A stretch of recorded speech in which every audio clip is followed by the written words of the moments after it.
The complete works of Swami Vivekananda, Raj Yoga, Chapter 5,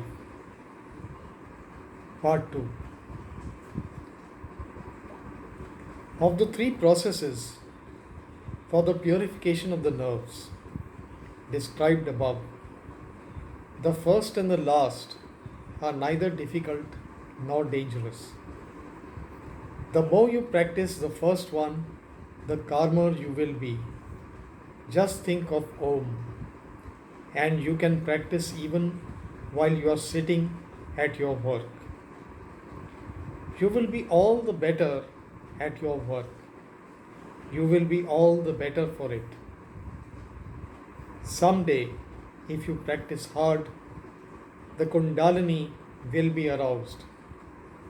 For those who practice once or twice a day, just a little calmness of the body and mind will come, and beautiful voice.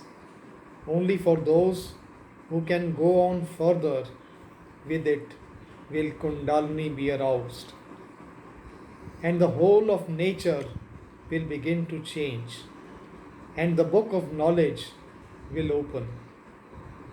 No more will you need to go to books for knowledge.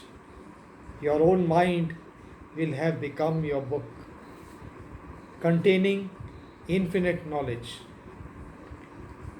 I have already spoken of the Ida and the Pingla currents flowing through either side of the spinal column, and also of the Sushmana, the passage through the center of the spinal cord. These three are present in every animal. Whatever being has a spinal column has these three lines of actions. But the yogis claim that in an ordinary man the Sushmana is closed. Its action is not evident, while that of the other two is carrying power to different parts of the body. The yogi alone has Sushmana open. When this Sushmana current opens and begins to rise, we get beyond the sense. Our minds become super sensuous, super conscious. We get beyond even the intellect, where reasoning cannot reach. To open the Sushmana is the prime object of the yogi.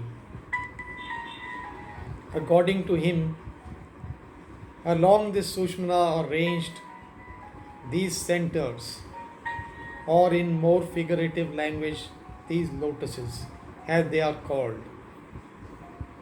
The lowest one is at the lower end of the spinal cord and is called Mooladhara. The next higher is Swadhisthana, the third Manipura, the fourth Anahata, the fifth Vishuddha, the sixth Ajna, and the last, which is in the brain, is the Sahasra, or the thousand petaled. Of these, we have to take cognition of just two centers only, the lowest, the Mooladhara, and the highest, the Sahasra. All energy has to be taken up from its seat in the Mooladhara and brought to the Sahasra.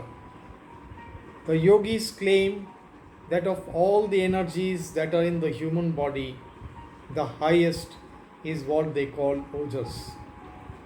Now, this Ojas is stored up in the brain, and the more Ojas is in a man's head, the more powerful he is, the more intellectual, the more spiritually strong. One man may speak beautiful language and beautiful thoughts, but they do not impress people. Another man speaks neither beautiful language nor beautiful thoughts, yet his words charm. Every movement of his is powerful. That is the power of Ojas. Now, in every man, there is more or less of this ojas stored up. All the forces that are working in the body in their highest become ojas. You must remember that it is only a question of transformation. The same force which is working outside as electricity or magnetism will become changed into inner force. The same forces that are working as muscular energy will be changed into ojas. The yogis say that that part of the human energy which is expressed as sex energy in sexual thought, when checked and controlled, easily becomes changed into ojas. And as the Mooladhara guides these, the yogi pays particular attention to that center. He tries to take up all his sexual energy and convert it into ojas. It is only the chaste man or woman who can make ojas rise and store it in the brain. That is why chastity has always been considered the highest virtue. A man feels that if he is unchaste, spirituality goes away. He loses mental vigor and moral stamina.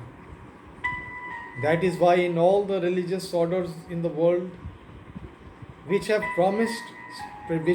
produced spiritual giants, you will always find absolute chastity insisted upon. That is why the monks came into existence, giving up marriage. There must be perfect chastity in thought, word, and deed. Without it, the practice of Raj Yoga is dangerous and may lead to insanity. If people practice Raj Yoga and at the same time lead an impure life, how can they expect to become yogis?